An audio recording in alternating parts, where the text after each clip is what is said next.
Welcome to our panel.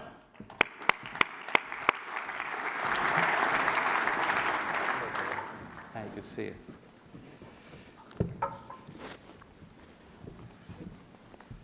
Okay, so a quick fire question just to get us warmed up. How many subscription services do you think the average UK consumer will have in 5 years' time? Let's just go down quick. Start with you, Wayne. 3 plus AVODs.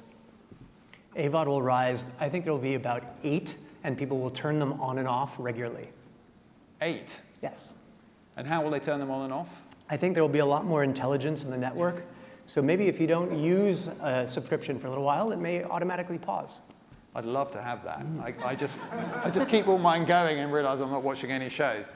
Sophie? 4, and I think people will continue to game the system by coming in and out. So what is a true subscriber is always a big question. David? I'd say 4, but I'd also say it's going to keep on increasing over time. That's what we're seeing in different countries around the world. So it's not a static picture. Jeff? 5. Wait, you only need to use one hand to count your subscriptions. And what will be the 5? Oh gosh, who knows? But I think Sophie's right. I think that people are, and we all are coming in and out now. So I think it'll be a floating 5. I think at any one time it'll be 4 or 5. Because ultimately, it's the content that will drive the subscription to get back to content. So you're at the center of this from a delivery technology point of view. What are you seeing? I mean, obviously your technology is now proliferating kind of throughout devices around the globe. What are the kind of main learnings that you're seeing in terms of this behavior shift? Yeah. I think the main thing that we see on a global basis is that we've moved from 2008, the year that this conference was founded by Claire. That was also the year that the first Netflix player was shipped by Roku, and that started the streaming kind of revolution. The last decade is when streaming became mainstream. What we're seeing is this next 10 years, I think streaming will be the way of consuming almost all content to TV. And what we'll see is that smart TVs will connect directly to the internet. Let me just pause there. That's Sure. quite a big statement. Yeah, and I believe it. Most video consumption will be streamed. Yes. So we won't need DTT, we won't need I mean, look at the call to innovation that we heard just this morning. We're seeing that fast broadband is coming out. Every TV in the world will be connected directly to the internet with a fast broadband connection. There will be modern software that will help consumers find what to watch, that will help content owners and PSBs to build big audiences, and that help advertisers target their advertising directly to consumers who are with relevant ads. Those ads will be measured, and they will be brought programmatically into connected TV. That's a vision. I think it's happening already in the United States today. Already 30% of all TV viewing is streamed in the US, and AVOD is propelling a totally new wave of viewing. So you don't believe in the sort of coexistence future that many of our speakers have referred to this morning in terms of sort of multiple models coexisting alongside? You think it's just going to, there's an end state? They will coexist for a while. But in the end, you'll win. Just in simple terms. Technology will win. There are 200 million TV sets sold every year in the world, 5 million in the UK. 80% of them are smart TVs.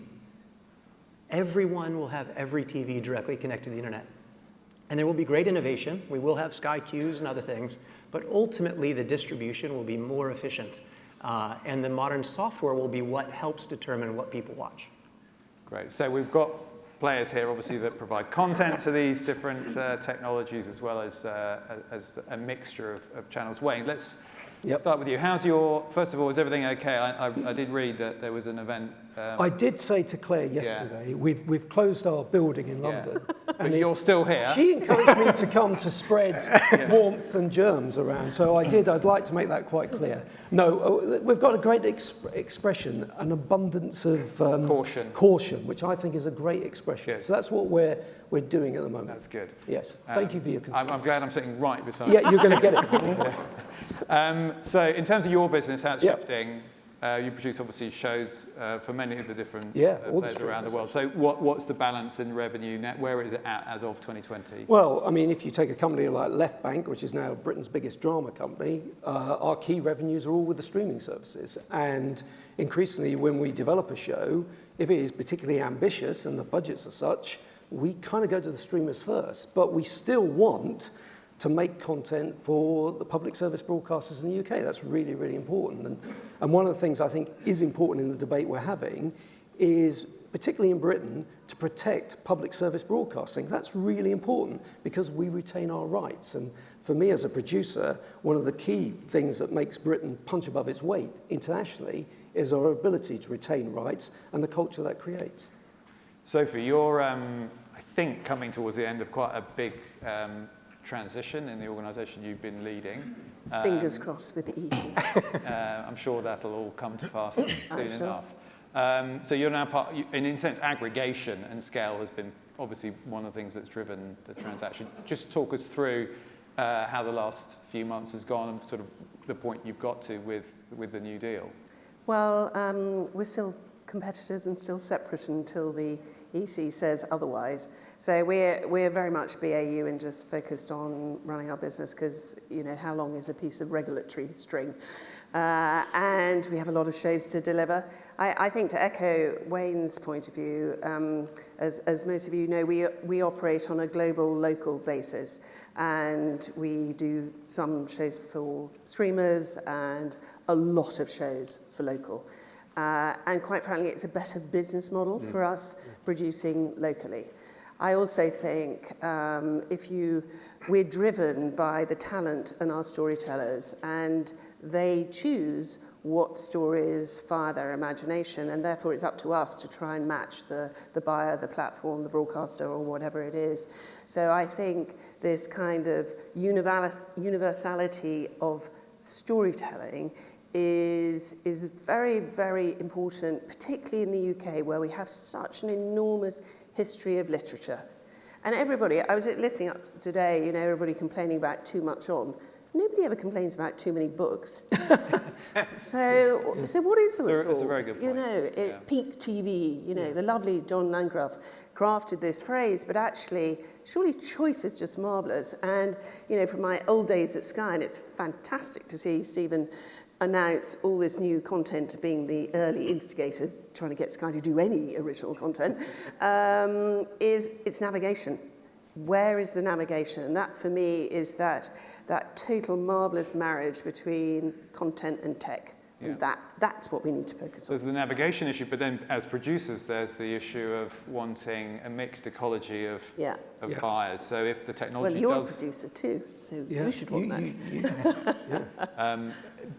If the big streaming brands that are not linked to local broadcasting networks win out in this distribution transition, then it will affect, as Wayne was saying, the health of the sector, certainly from a UK perspective, because the rights are very different with the big streaming players, are they not? Yeah, well, that's why it's very important to support and sustain the public service broadcasts. That's why, actually, there's a lot of talk at the moment about the BBC, it's under threat, etc.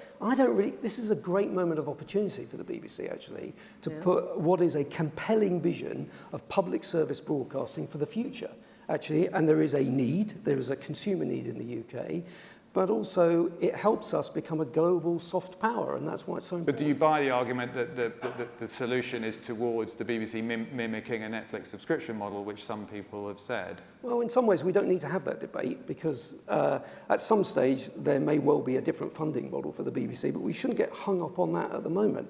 There is a path to that. The important thing is, what is the future nature of the BBC? To set forward a vision that is quite compelling and to get young audiences in particular buying into the BBC. I think that's the most important thing. David? Yeah, I was just going to add, so we own Channel 5 in the UK, which is a different model than we have internationally. Normally we're in the commercial side of the business, but We think the model in the UK is incredibly successful from a cultural perspective, from a viewer perspective, and for the creative industry. So as we manage the navigation to a non-linear world, it seems to me we should be trying to preserve everything that's been so successful in the system to date. So when it comes to those things that have been driving that success, I think diversity of supply. I think there isn't just one PSB voice. We're not the biggest player in PSB, but again, we have our own approach when it comes to news, current affairs. We contribute in kids and other factual areas as well. That it's really important that you preserve that diversity of supply, universality as well. I mean, that's the key thing. There's lots of people making great British content, but the unique piece of the PSBs is that it's available free to everybody. And then the last piece is that prominence piece. It's the critical kind of equation in exchange for us having that license and providing those services. The exchange for that has been prominence. And that's the piece that we need to replicate as we move non-linear. That PSB content is easy for the audience to find. And David, how do you achieve that in this world, Matthew's Roku world of apps? Well, I think a lot of work needs to be done on that, but there are when you enter any of the players now, there are featured tabs, etc. There are ways of coming up with systems of making sure that PSB content is prominent in that arena. So all of the details need to be worked through, but I think it's absolutely doable.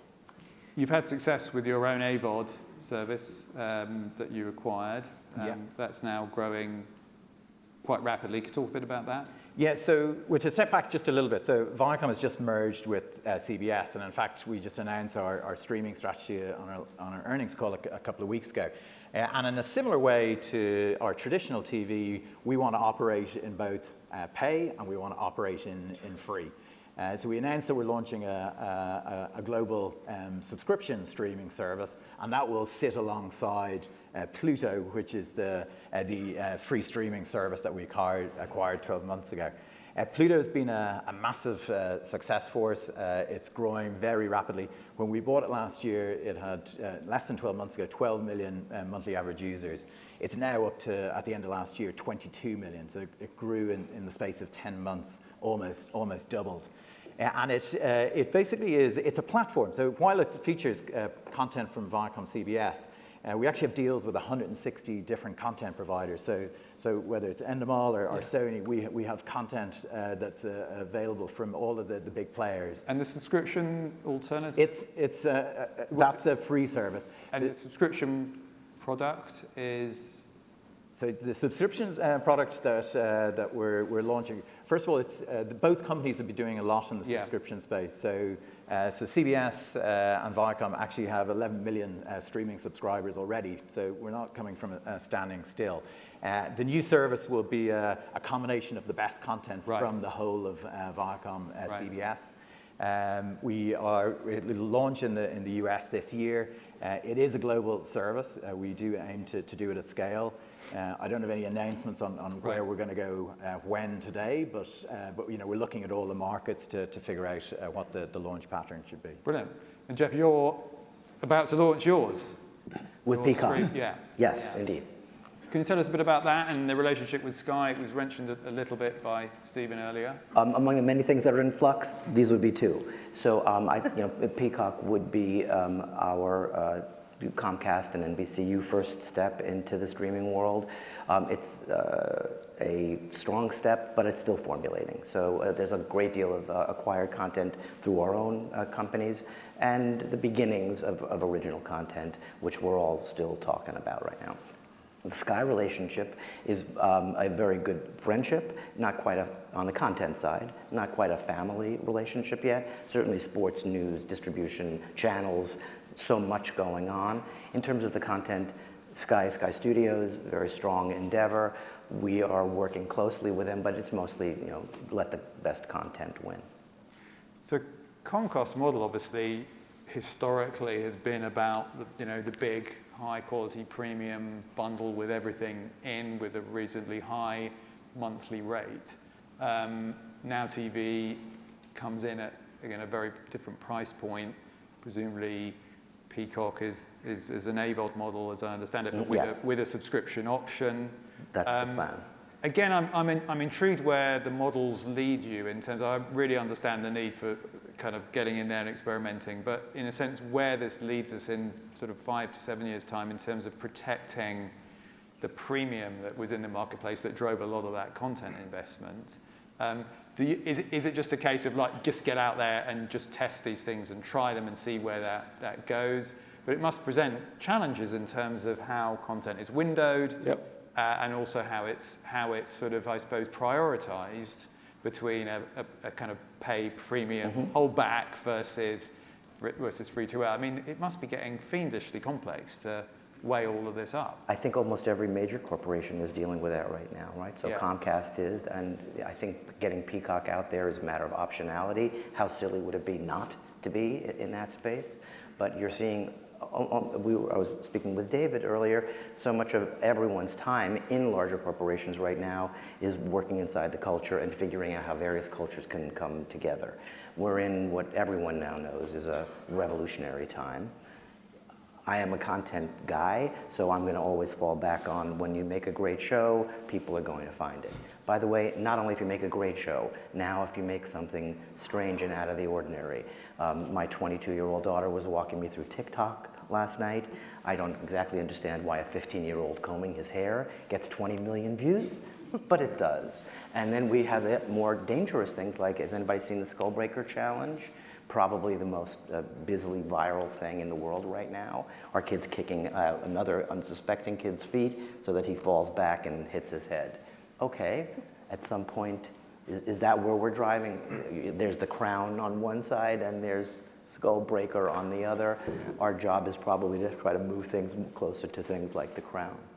So, I was just going to say, I think there's always a tendency when we talk about the future to assume that one model is going to win out. Yes. That's never happened before. At the moment, we've got great subscription services, we've got great free services.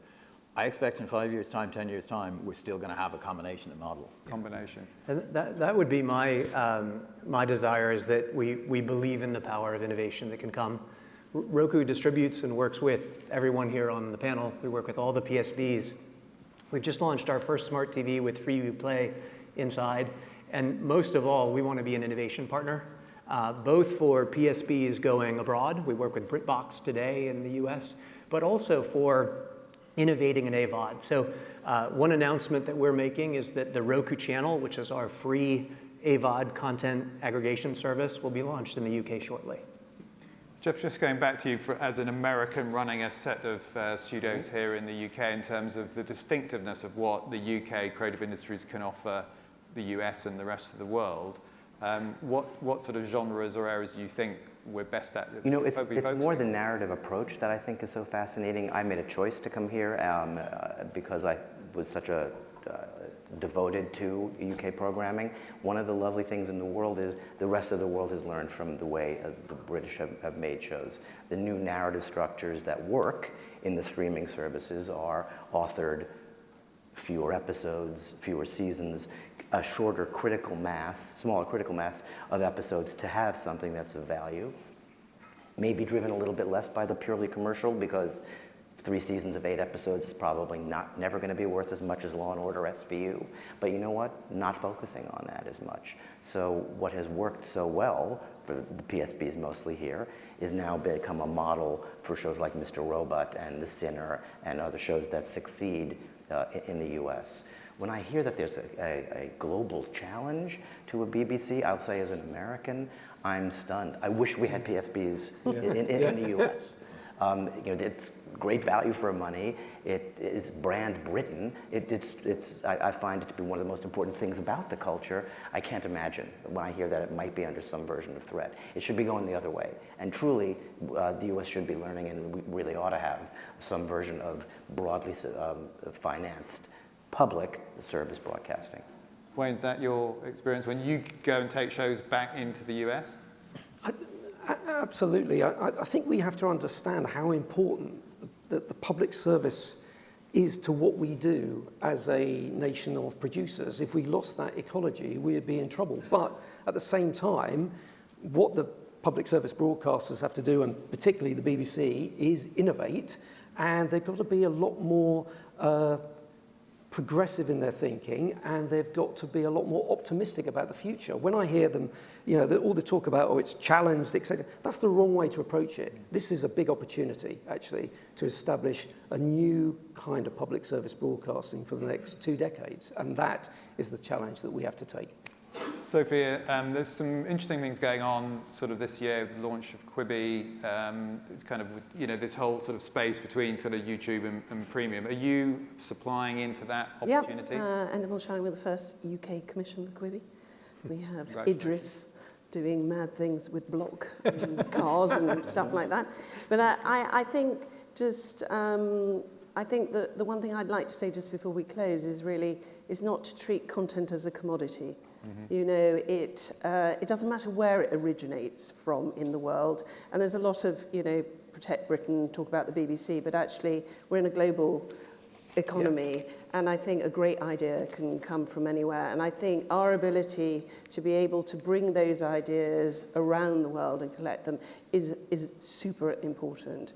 And I think where the BBC, all the public service broadcasters will do better if they, to Karen Blackett's point, partner, and they've got to partner better than they've done in the past. Well, Jeff, I was going to say something that might have come up today was how do they compete, with the streamers? I know it's a big question everyone asks, and since the budgets for the Netflix and Amazon's, Hulu, Apple are so extraordinary, and for those here who are involved in the creation of shows, I think it's about taste, it's about advocacy. It's about creating an environment, something that Wayne's been quoted as talking about. You create the environment for people who want to do the best work, and then there's the relationships. And I think that all the PSBs can compete quite adequately, even with smaller budgets, based on picking the right people, finding them maybe before the rest of the world has done, before they're their own IP, and then advocating for them. Very nicely put. Please thank our panel.